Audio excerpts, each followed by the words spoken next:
Silver's price is down, but we should still keep our chins up and have a positive attitude, especially after what happened today. I'll explain as we explore.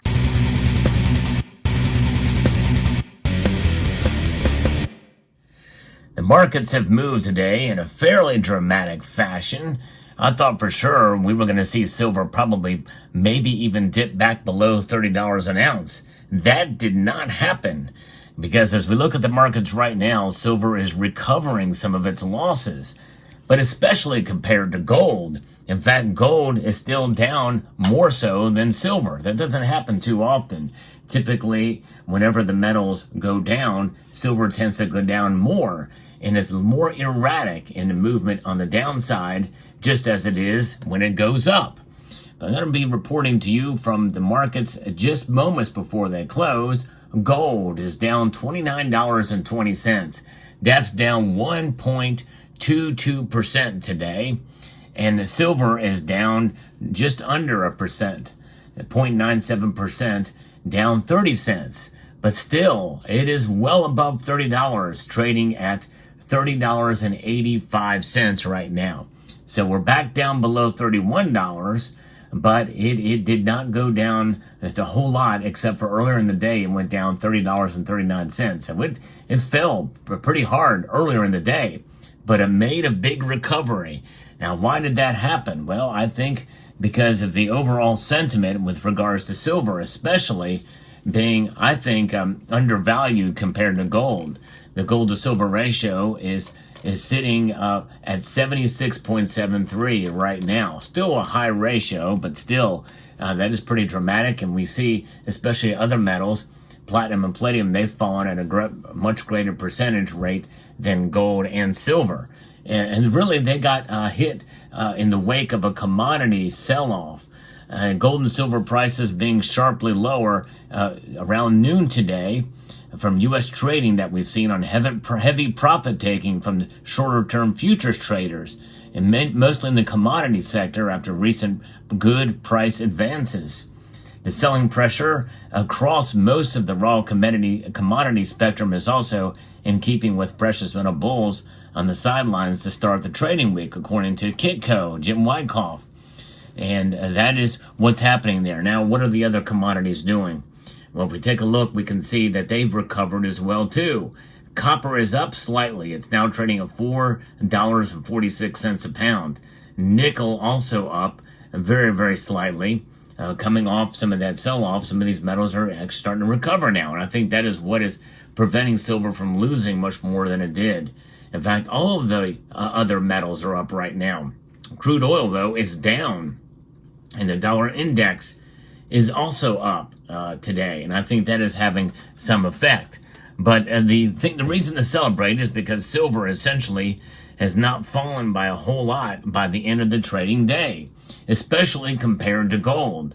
The fact that it is outperforming gold on a dip, on a loss in price, spot price, is very, very good news. And by the way, what you see here is an array of different silver bars that are pulled from the deep stack to show you guys. I'm kind of inspired by Silver Struck and others that like the vintage stuff. I don't really collect a whole lot of the vintage stuff, but I have a few of it in my stack, including an original Johnson Matthey silver bar. And I've learned from Silver Struck that if it has a serial number that starts with an A, it's an Asahi Johnson Matthey silver bar. And some of these other classic ones as well, too. Kind of neat to see some of these, pull some of these out again. But I'm going to show you something really neat that's made of gold, an acquisition that I just got in the mail today. So stay tuned for later in the video for that. Because I do believe that gold, being less volatile, mostly, is one reason why it's good to have it as the ultimate stable store of value. And so I'm going to show you the latest piece that I purchased. Now, most of the gold I'm purchasing now is basically to complete some collections. I have some other irons in the fire that I've got to save up some money for. So I'm not buying as much gold here lately. But I do love to pick up a few silver pieces from time to time, mostly in the constitutional coins. And a dip today may be a good time to be able to pick up a few pieces.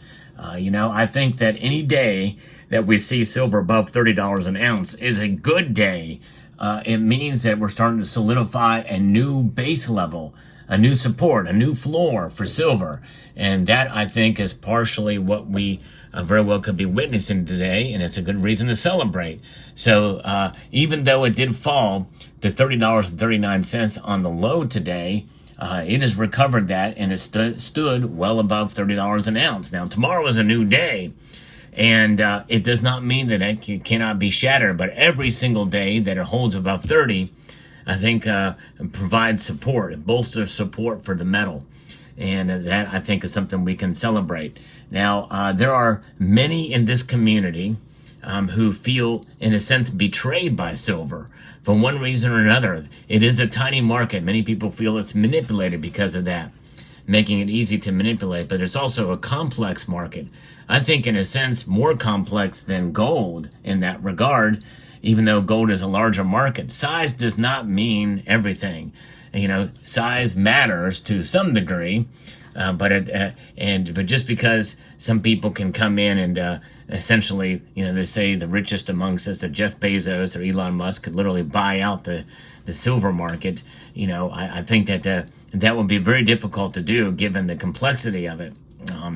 To make that happen, it's not just about the market cap. I think it's about the complexity of what entails the silver market. And I think that is what works against us and frustrates so many of us. So what we're seeing here now, I think, especially with the dollar strengthening a bit and silver falling, it's not fallen by that much in the grand scheme of things. But early in the day, it did plunge, it did fall, you know, fairly dramatically. To $31.40 some odd cents, all the way down to $30.39. It's over $1. That's a pretty big move for the day, but that recovery is now to the point where it has fallen only 30 cents. It got hit the least of the metals today. To me, that's something to celebrate, and that means that there's some a groundswell of support in the silver market for this metal. And I think this day very well could be a day that could pivot to be the pivot where silver is solidifying and start to maybe move back up again.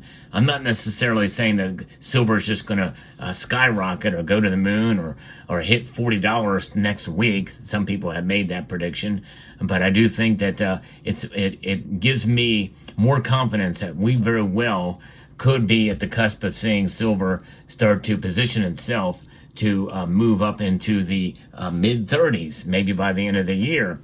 And we start to see the solidification of the summer doldrums being not a lot of activity, trading at or around $30 an ounce.